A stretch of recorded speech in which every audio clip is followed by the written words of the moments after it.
Welcome to the Fjook Enterprises YouTube channel, where this is a Wednesday video, which means it's a conversation with Fjook. And today I am with Mr. Panda Oh, as we talk about writing. Welcome, heroes and villains, to the Duke Enterprises YouTube channel. Take a moment, relax, stop your bickering, and just enjoy the show. indeed. What got you interested in writing? Oh, well, that's a good question. It's mostly my granddad. When I was younger, my past granddad was very much into his poetry and writing, and just seeing how passionate. I was very young and very impressionable, and at that time of age, I would see him quite a lot. It was pretty much like every week I would go and see him. Um, and he lived like at least 2 hours away, 2 to 3 hours away from where I lived. So it was a little bit of a journey to get there. But yeah, he loved everything to do with writing, poetry, all of that, and even joined a poetry club. And he got me into reading to start with, and opened my eyes to sort of like I'd say like the power that you get from writing. That's the main thing I'd say. Like with my granddad, he was into several different genres of writing, like science fiction, fantasy, crime, thriller, everything like that. And when I read some of the books that he would lend me, I really enjoyed the different worlds that were created. And seeing how passionate he was about writing and writing poetry and stuff like that, it just kind of ignited the spark in me to try and do something that he would enjoy. At least that's how it started, anyway. Um, it was it's kind of stayed since. I mean, the spark that I have is still there, even when I have to do other things, like for example, working and whatnot. I still find time, even if it's just for like half an hour, to do a bit of writing today. Do you write nonfiction, fiction, poetry, novels? What do you write? A bit of everything, really. I mean, mostly fiction. The projects I'm working on at the moment are ones that are very dear to my heart. I started working on it when I was 15, but it's evolved ever since I first started on it, and it's kept growing and growing, and my passion for it has kept growing as well. But my main focus is fiction. I have done non-fiction before. In fact, because I studied creative writing at university, because when I was younger, I really wanted to do writing as a full time thing, to become like a full time novelist or screenplay writer or something along those lines. So I was open to trying any and all different kinds of writing, be it poetry, fiction, non-fiction, short story, anything and everything. My main passion and focus at the moment is just fiction at the moment. I've done a few non-fiction about some about me, some about a couple of friends in my past. Had it published in a couple of magazines. Don't ask me to tell you what those magazines are, because it was so long ago. Um, but yeah, I mean, I'm open to doing any kind of writing. Um, my main focus is fiction. Was getting a creative writing thing in college worth it? Yeah,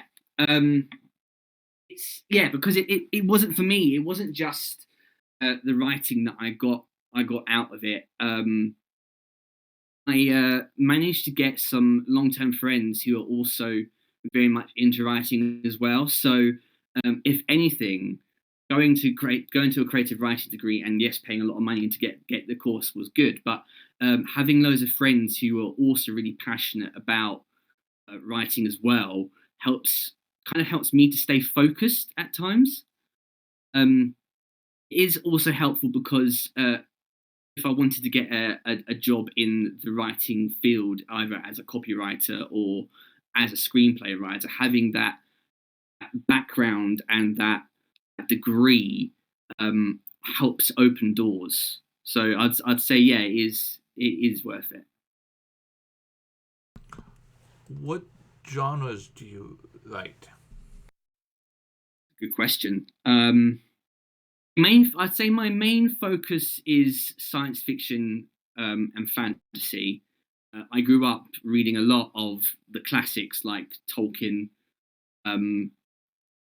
C.S. Lewis. To be honest, the first book series I ever read was by an Irish author called Darren Shan, and he was very much into like the horror side of fantasy to do with like vampires and whatnot, but he kind of twisted it into a way that was more about culture of the vampires as opposed to just being, oh, this is a monster who's going to suck your blood, and that I really enjoyed. And after that, I got into George R. R. Martin of a classic, Game of Thrones, Song of Ice and Fire. But yeah, science fiction and fantasy is my main love. I like a good thriller. I've read quite a few Stephen King books, horror. Dan Coots. I'm trying to think of other authors that I've read that I really liked. Mine's gone blank. I can't remember.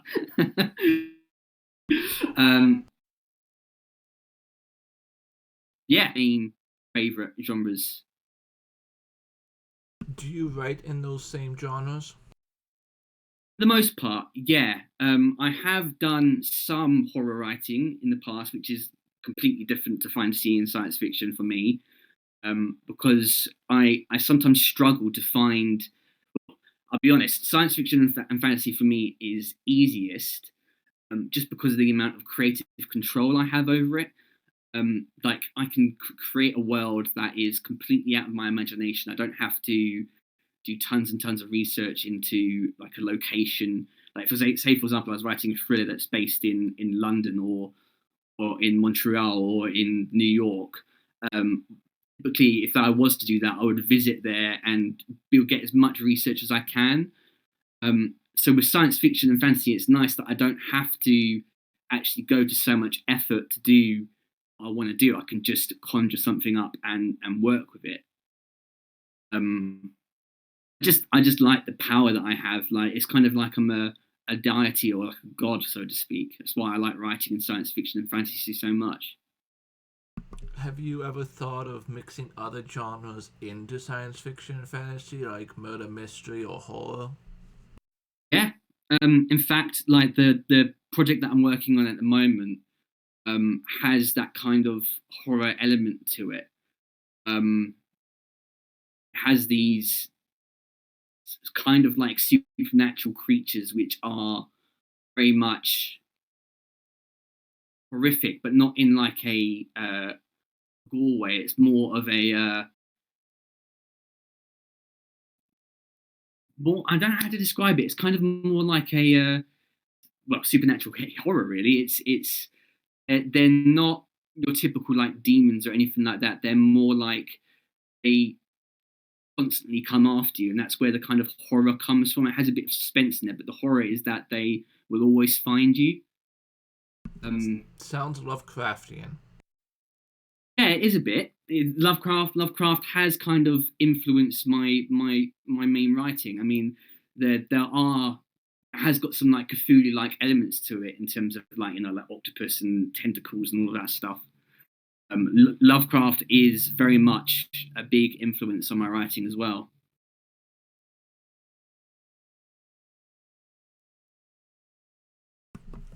Are you published? I will be honest and say I haven't got any novels published yet. I'm working on it. I have got one that I'm hoping to ship around to publishers to get published soon. I've got a poem published when I was younger, in a book called Once Upon a Rhyme. I have submitted some short stories to some magazines in the past.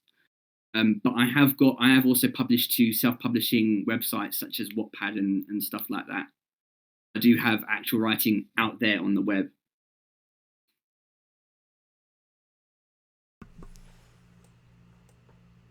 Do you look down on people who write fan fiction? No, not at all. It's I find it's a good way to try and get started if you don't really know where to begin. I mean, before I started taking up writing properly, I started writing fan fiction, and my fan fiction was based on the horror games Silent Hill. I created I set it in the, like, for example, the town of Silent Hill and stuff, but all of the create characters that I created in there were not based on characters from the games. Even if you use a character that is real, that has been created by someone, it's I don't look down on it because of the fact that you've got somewhere to start from. You can use the elements of that character to create a new story. The only time that I would look down on fan fiction is when someone tries to monetize it or use it as a way to gain something from it. If they're writing for fun and for building up confidence in writing, then I'm absolutely fine with that. I don't have a problem with it.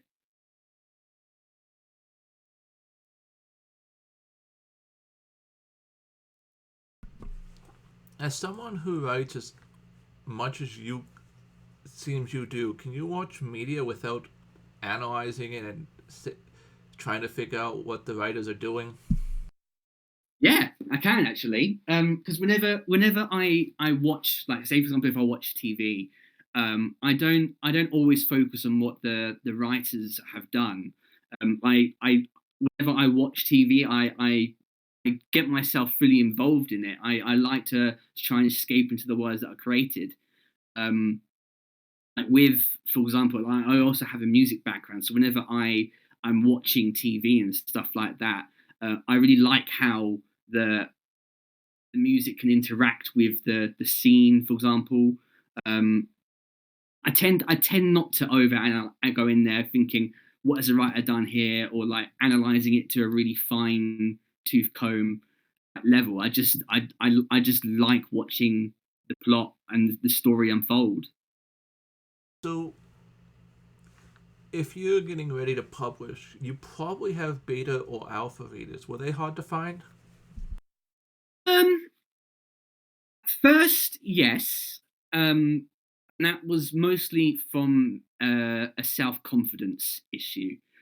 I wasn't really that confident in my writing enough to try and pass it on. So originally, my alpha and beta writers would have been people who were like family members or really close friends, people who knew me for who I was and wasn't going to just rip me to shreds or go like that was really crap. They would give me really constructive criticism and say, okay, this is really good. This is how I think you should do this, because they realize that um, I'm a human. I have feelings.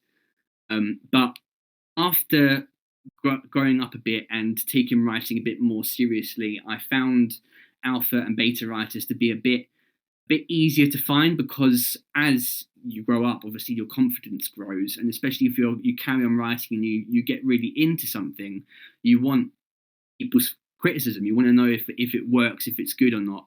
Um, so sometimes I could find an alpha writer from, say, for someone that I work with, who I strike up a conversation with.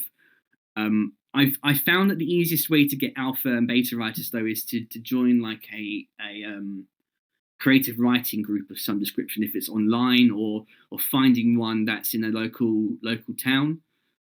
Because then you're all there for the same reason. You're not there to kind of judge person. You're just there to judge the writing. Um, and at least that way you can get some creative and constructive criticism for people from people who actually enjoy writing and reading. Um, yeah, I mean, for me, I found my most recent alpha writers from a writing weekend I went to a couple of weeks ago, and they're always more than happy to have a read of what I've done. As long as I read some of theirs, it's kind of like a quid pro quo sort of relationship. It works. So long as you find someone who is willing to give you constructive feedback and is passionate about the project as much as you are. That's all I would say about that, really. So, if you're going to be published, trying to get it published the traditional way, you must have an editor that you have hired. Is that correct? And was that hard to find? Yes and no. I mean, for me, it was a case of someone who I know. I had a family friend who worked in the publishing industry who got me in touch with an editor in the past, so that whenever I was ready to get the final edits done, I would send it to them, because the writing process is not just you write something and then immediately send it off to an editor to get it done. You have to go through a couple of different stages first. Like the first draft is never going to be great. It's always just a case of getting it down, getting the story and the ideas down, and then going back to it and editing it then. Before I send it off to an editor or to someone else to edit, I always go through and edit it at least 3 times myself. When I say go through and edit it 3 times, I mean do a first draft, have a read through it, do simple sentence and like structure changes, and then the second edit is where I would actually go in and make sure that the story flows and it flows from chapter to chapter, and there isn't any structural issues or stuff like that. And then the third and final edit before I send it off to an actual editor is what I do is I have a sheet where I look at everything, so like from plot to characters, all of that stuff, to make sure that the characters are speaking the way I want them to speak, because the most important thing that I found in writing is consistency and making sure that say for example you've got a character who has brown eyes and brown hair. You don't want to suddenly just surprise the reader and go, oh, now he's got blonde hair and blue eyes, without there being a reason for it. Sometimes I find that's where an editor can really come in handy, because you might miss that and they might be able to find that and make that aware. Recently, I've been reaching out to editors online. I've used sites like Fiverr. For if it's a short piece, I use Fiverr. If it's not, I'll put the word out, see if I can find someone and who does good rates and go from there. For traditional publishing, I find that when I've got the editing stage done, be it through a regular editor or by myself, I'd send it out to an agent who is specialist in that genre, because they might know who's the best person to actually edit and critique your work. Do you have any advice for your fellow writers out there? Yeah. It sounds really stupid. It sounds obvious, but just keep writing and reading. That's all you can do. Reading to absorb as many different styles of writing as you can, because I found that through reading like Stephen King, Darren Shan, Tolkien, C.S. Lewis, all of those, they've influenced my writing in different ways. Like through reading, like for example, George R.R. Martin, I've learned about how to trim away some of the parts that aren't necessarily needed. So I'd say always read as much as you can, even if it's just like 5 minutes a day. And when it comes to writing, just keep writing. Just write. Even if you're not happy with it, just write. Because the first draft is always going to be imperfect and rubbish, so to speak. It's only when you come back to edit it and do the second draft and stuff like that, it actually starts to appear more structured. I once saw Neil Gaiman, really good writer and author, say that the second draft is where you make it look as if you knew what you were doing from the start. And I prescribed and subscribed to that ethos completely. So just keep writing. Doesn't matter if it's rubbish. Keep writing, hand it out to people, see what they think, and just find a style that works for you. Really. As my final question in all my interviews is always the same. Anyone or anything you would like to shout out at this time? Yeah. Well, I got to say a massive shout out and thanks to my partner, and on. She says hi, by the way, for Duke. Hope you're well. Yeah, I have to give her a massive shout out because she's pretty much stood by me through everything that I've done, be it new projects in terms of writing or life changes. Also, a big shout out to Kaylee Laub. She kind of introduced me to streaming and getting me into writing on stream, which has been another big help to help me stay focused on what I'm trying to do. My parents, obviously, yeah, and you for giving me a chance to speak to someone.